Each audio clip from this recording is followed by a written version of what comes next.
त्याच्यापूर्वी FIR ची process जवळपास सुरू झाली होती. म्हणजे पाळोदे जे इथले पोलीस निरीक्षक आहेत त्यांनी एफआयआर प्रोसेस सुरू केली. नंतर इथे वरिष्ठ त्यांचे अधिकारी आले आणि त्याच्यानंतर त्यांना एक फोन आला. ते बाजूच्या रूममध्ये जाऊन गेले आणि आले परत त्यांनी म्हटलं की आता आम्ही एफआयआर घेऊ शकत नाही. आपल्यासोबत अमोल मिटकरी आहेत. अमोलजी, आज या ठिकाणी तुम्ही तक्रार दाखल करण्यासाठी गेले होतात. पावित्र्य असं घेतलेलं बघायला मिळालं. नेमकं काय झालं होतं? मला सांगताना अत्यंत खिन्न सांगावं लागतं की एफआयआर देणं अर्ज देणं त्या एफआयआर करणं हा पोलीस निरीक्षकाचा अधिकार असतो. पण अजितदादांसारखा इतका मोठा नेता त्यांच्या संदर्भातला एफआयआर दिल्यानंतर तिथे डीसीपी हे तिथे येऊन जर सांगत असतील की आम्ही एफआयआर वाचून घेऊन 48 तासात कळवतो, मला असं वाटतं हे फार वेदनादायी आहे आणि अशी अपेक्षा आम्हाला मरीन ड्राईव्ह पोलीस कडून नव्हती. पण त्यांनी जे काही उत्तर दिलं ते असमाधानकारक आहे. त्याच्यामुळे त्याबद्दल नाराजी व्यक्त करतो. रोहित पवार यांनी असं सांगितलं की कुठल्यातरी मोठ्या नेत्याचा त्या ठिकाणी फोन आला. कोण वाटतं तुम्हाला, कोण मोठा नेता असेल? नाही, त्यांना फोन आले हे गोष्ट खरी आहे. त्यांनी फोन घेऊन एकीकडे जाऊन बोलले हे गोष्ट खरी आहे. पण त्याच्यापूर्वी एफआयआर ची प्रोसेस जवळपास सुरू झाली होती. म्हणजे पाळोदे जे इथले पोलीस निरीक्षक आहेत त्यांनी एफआयआर प्रोसेस सुरू केली. नंतर इथे वरिष्ठ त्यांचे अधिकारी आले आणि त्याच्यानंतर त्यांना एक फोन आला. ते बाजूच्या रूममध्ये जाऊन गेले आणि आले परत त्यांनी म्हटलं की आता आम्ही एफआयआर घेऊ शकत नाही.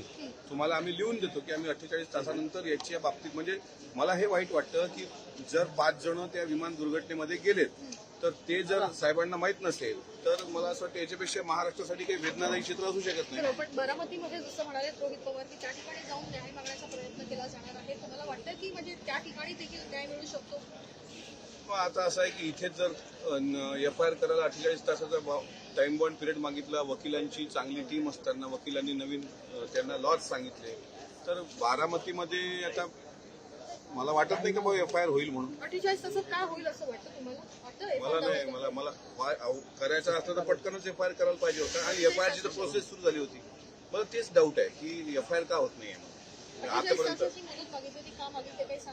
त्यांचं म्हणणं असं आहे की आम्ही ते इन्व्हेस्टिगेशन करतो. खरंच तिथं गोजूबावीच्या माळरानावर ते विमान कोसळलं होतं का, त्याच्यात 5 मृतदेह होते का, 5 जण त्यांची डेथ खरंच झाली का, अशा प्रकारचं इन्व्हेस्टिगेशन केल्यानंतर त्यांना जर वाटेल की 5 मध्ये अजितदादांचं पण दुर्दैवी हे झालंय त्याच्यानंतर ते एफआयआर करते असं त्यांचं म्हणणं आहे. या सगळ्या प्रोसेसमध्ये 20 दिवस जवळपास होत आलेले आहेत. 1 महिना होतोय आता 2-3 दिवसामध्ये.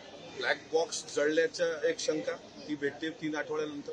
आणि मला सांगा सीआयडी चौकशी लागल्यानंतर सुद्धा जर आता कालच रात्री डीजीसीएनी इतक्या उशिरा म्हणजे 1 महिना टाइम पिरियड घेतल्यानंतर सांगितलं असेल, ह्याच्यापेक्षा दुर्दैव असू शकत नाही की 40 वर्ष या राज्याचं नेतृत्व करणारा इतका मोठा नेता डोळ्यासमोरून जातो आणि त्या नेत्याच्या मृत्यूच्या संदर्भात शंका उपस्थित करणारा एखादा एफआयआर या मरीन ड्राईव्ह पोलीस स्टेशनला द्यायला जर आम्ही येत असतो आणि जर तो एफआयआर होत नसेल, मला असं वाटतं ह्याच्यापेक्षा वाईट काय असू शकतं. शेवटचा प्रश्न, रोहित पवार हे तुम्हाला राजकीय दृष्टिकोनातून बोलत असतील असंही वाटत असेल तर मी तर सत्तेतला आमदार आहे, मी आहे, तर इद्रिसभाई नायकवडी आहेत.